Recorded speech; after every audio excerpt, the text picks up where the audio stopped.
Ô Urubu, pode esperar que a sua hora vai chegar. Ô Urubu, pode esperar que a sua hora vai chegar. Eu cantei exatamente essa música quando o Vasco venceu o Boa Vista pelo placar de 4-1 em São Januário e tinha o Flamengo como seu próximo adversário. E hoje, após uma vitória pelo placar de 2-0 diante do Bangu, eu volto a cantar essa música que foi, inclusive, novamente ecoada nas arquibancadas de São Januário. Pois, meus amigos, as semifinais do Campeonato Carioca foram definidas.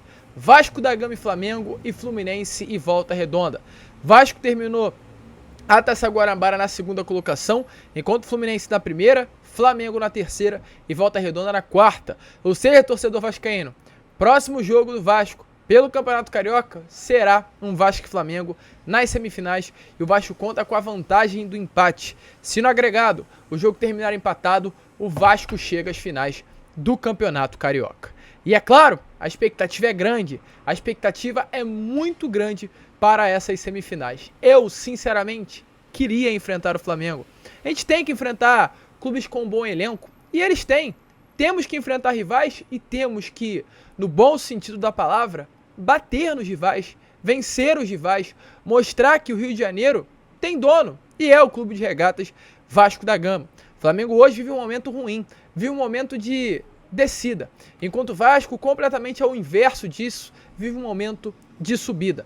E exatamente por esse motivo, assim como foi no domingo passado, eu encaro esse Vasco-Flamengo como um grande jogo, um jogo que não há favorito, um jogo que o Vasco da Gama tem grande chance de vencer e sair com a classificação para as finais do Campeonato Carioca. Melhor dos mundos, eliminar o Flamengo nas semifinais e vencer o Fluminense, esse time de uma torcida que vem cismando nos últimos tempos, que é grande, que vem acreditando que tem o Vasco como arquirrival, que acha que todo mundo é contra eles, foi colocado não sei por quem, isso no imaginário do torcedor tricolor.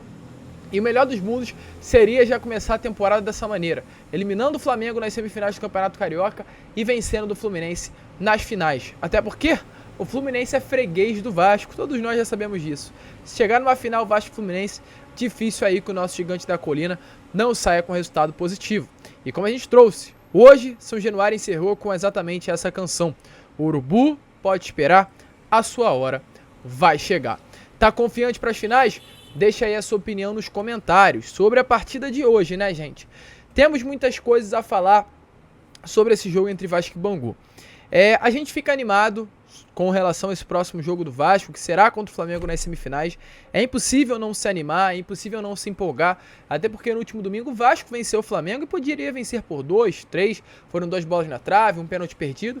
Então é um placar muito possível o Vasco chegar nos confrontos das semifinais e vencer o Flamengo por 3-0, vencer o Flamengo por 2-0, conseguir segurar um empate e se classificar para as finais do Campeonato Carioca. É algo super possível hoje, nesse momento, vendo o que está acontecendo dentro do nosso Vasco da Gama.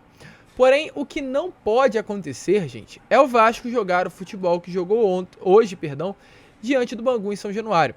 Para mais de 17 mil torcedores vascaínos no nosso caldeirão, o Vasco infelizmente não fez uma boa partida. E ouso a dizer que o Vasco fez a sua pior partida no Campeonato Carioca hoje diante do Bangu. É claro, né, se tratando dos titulares, se tratando dos jogadores principais. O Vasco teve uma partida muito ruim contra o Volta Redonda, mas era um início de trabalho. Era um Vasco muito bagunçado, sem um perfil de jogo, mas desde aquela partida com relação àquilo que nós já vimos do Vasco, um Vasco organizado, jogando bem contra o Botafogo, jogando bem contra o Fluminense, jogando bem contra o Flamengo, o desempenho não poderia ser esse que vimos hoje diante do Bangu em São Januário. Um Vasco muito mal, um Vasco muito bagunçado, um Vasco que rodava a bola sem nenhum tipo de objetivo, um Vasco que realmente não fez uma partida boa. E na minha opinião, isso tem vários pontos que envolvem, infelizmente, esse mau desempenho do Vasco. O primeiro, o desentrosamento do sistema defensivo. Isso foi falado inclusive durante a transmissão feita pela Casa TV. O Vasco tem 2 grandes jogadores que atuam pelo lado esquerdo do nosso sistema defensivo. O Léo, que é o capitão, e o Lucas Piton. Infelizmente, esses 2 atletas estavam pendurados. Então o Vasco, através do técnico Maurício Barbieri, preferiu segurar os 2 jogadores e dar oportunidades ao Anderson Conceição e ao Paulo Vitor, para que inclusive nem o Lucas nem o Léo viessem a tomar um suposto amarelo e ter chance de ficar de fora das finais do Campeonato Carioca. Esse desentrosamento fez com que o Vasco não tivesse mais a saída de bola do Léo, não tivesse mais o escape do Lucas Piton, O Paulo Vitor, de fato, fez uma boa partida. Gostei do futebol do Paulo Vitor, mas não é o atleta como o Lucas Piton. Não é o jogador da última bola, ou aliás, da penúltima bola. Lucas Piton cansou de dar assistências durante essa temporada. Lucas Piton cansou de achar Pedro Raul na área, de achar Gabriel Peck. E o Paulo Vitor não tem a mesma qualidade que o atleta, então cai muito o nível. Com relação a Léo e Anderson Conceição, não preciso nem falar. O Anderson fez até uma partida boa, mas não é o mesmo nível que o Léo. Isso fez com que o Vasco tivesse grande dificuldade. Até porque quem atuava pelo lado direito do sistema defensivo era o Manuel Capasso, que hoje fazia sua primeira partida como titular do Vasco. Então eram muitos jogadores que não se conheciam, que não jogam juntos, que não são titulares, que fizeram com que realmente essa saída de bola do Vasco fosse muito dificultada exatamente por esse motivo. E outro ponto que, na minha opinião, foi crucial também para esse jogo de hoje. Eu senti que o Vasco estava treinando contra o Bangu. Eu senti, assim como aconteceu com vários outros clubes durante esse Campeonato Carioca, o Vasco tinha na sua cabeça que poderia fazer gol a qualquer momento. E isso é preocupante, pois leva-me a crer que o Vasco não respeitou o Bangu nessa noite de hoje. Pois se a gente parar para ver com relação a números, os números do Vasco foram bons. O Vasco terminou o jogo com 20 finalizações, 10 no gol, enquanto o Bangu com apenas 11 finalizações e 6 no gol. Ou seja, o Vasco chegou diversas vezes ao gol do Bangu. Mas sabe o que acontecia?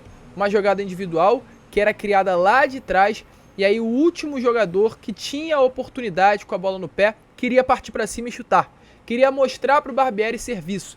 Isso que me pareceu muito hoje. Um ritmo de treino, um ritmo de coletivo, um ritmo de cada jogador ter a sua bola, partir para cima e tentar resolver a situação sozinha. Vi isso com o Pedro Raul em diversos momentos, é importante falar. Marcou um gol legal de cabeça, bonito, em São Januário, como ele já havia marcado outras vezes, vem gostando de marcar gol no Caldeirão, mas não tem condições.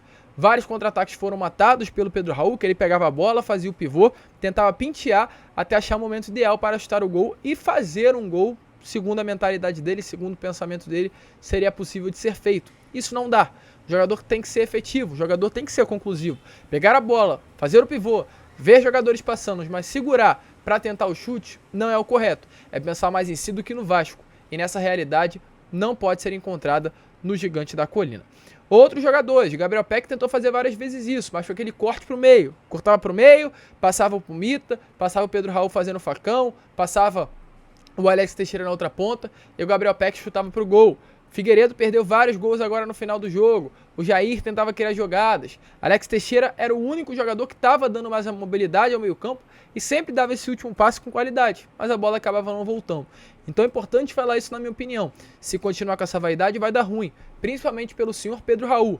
Eu sei que é um centroavante vive de gols, eu sei que ele quer ter grandes números na carreira, nessa temporada, vestindo a camisa do Vasco, eu sei que ele quer impressionar a torcida em São Januário, mas não tem como. Tem que soltar a bola quando é necessário soltar, tem que tocar quando é necessário tocar e tem que finalizar quando é a hora correta de finalizar, diferente do que a gente viu hoje em diversos momentos na partida do Vasco da Gama. Fora isso, gente, outros pontos importantes a serem colocados aqui. Nenê novamente entrou e mesmo diante do Bangu sentiu a intensidade do jogo, mas uma partida muito apagada aí do Nenê, a cada dia que passa, a cada jogo que passa. Não sei se é a idade que vai pesando ou os times vão pegando um preparo físico melhor e o Nenê vem ficando para trás. Hoje, volto a repetir, mais uma partida muito ruim do jogador, mesmo entrando no segundo tempo. Não foi tão humilhante como havia sido no domingo contra o Flamengo, mas foi de fato uma partida que a gente olha e vê. Não tem mais condições do Nenê permanecer. Além disso, também outros pontos legais. Marlon Gomes entrou muito bem, é um jogador diferente. O André precisa realmente readquirir um condicionamento físico. Ainda está longe do seu ideal. Jair não jogou bola hoje, mas mesmo assim é um jogador fundamental também para o sistema ofensivo do Vasco. Cauã Barros entrou bem. Rodrigo manteve aí a sua postura de primeiro volante, é um jogador que demonstra muita qualidade. E o Vasco aos pouquinhos vai se formando, vai se estruturando, vai se preparando. Porque de fato temos clássico entre Vasco da Gama e Flamengo. E principalmente, o ponto final, na minha opinião, nesse vídeo, penalidade máxima. Senhor Maurício Barbieri, treine penalidades máximas com esse time do Vasco. Não há condições do Vasco chegar a uma fase final, disputar um Campeonato Brasileiro, disputar uma Copa do Brasil com um elenco que não tem batedor de pênalti. Dos últimos 4 pênaltis, o Vasco teve a capacidade de perder 3. Foi o Pedro Raul contra o Volta Redonda em Cariacica, foi o Pedro Raul contra o Flamengo no domingo e foi hoje o Alex Teixeira contra o Bangu em São Januário. Não há condições. Treina um jogador, coloca ele como batedor e segue. O Nenê deve sair, então não será ele o batedor oficial do Vasco como era. É uma bola parada diferente, não à toa hoje deu mais uma assistência para um gol do Pedro Raul. Mas se não tem ele, tem que achar outro. É o Marlon Gomes? É o Jair? Não sei. Só sei que desse jeito que tá, não dá mais para continuar. Ridículo de fato. O Vasco vai perdendo esse caminhão de penalidades máximas. O Vasco poderia ter saído com um placar bem mais elástico domingo contra o Flamengo no Maracanã. E hoje, novamente, poderia ter saído com um placar maior caso o Alex Teixeira viesse a ter convertido aquela penalidade máxima. A gente fica por aqui. Esse foi o pós-jogo do Gigante. No caso, o último vídeo, né, dessa quinta-feira. Amanhã estaremos aqui com a Acorda Vascão. Mas é sobre isso. Vasco passa, chega às semifinais do Campeonato Carioca. Vasco, Fluminense, Flamengo e Volta Redonda, com o Botafogo ficando de fora das fases finais do Campeonato Estadual. Expectativa aí que o Vasco vá forte, passe do Flamengo, passe do Fluminense e já começa esse ano levantando um caneco que não levanta desde o ano de 2016. Vambora! Mantenha o nível, Vasco. A gente vai ver como vai ficar também as finais. Importante falar, sem data definida. Até o momento, o próximo jogo do Vasco será na quinta-feira que vem contra o ABC. Caso a Ferdi venha marcar o jogo para o final de semana, aí o Vasco entrará em campo contra o Flamengo, já pelas semifinais do Campeonato Carioca. Agora sim, a gente fica por aqui. Vamos que vamos, fiquem com Deus. E como sempre falamos aqui no canal, saudações vascaínas.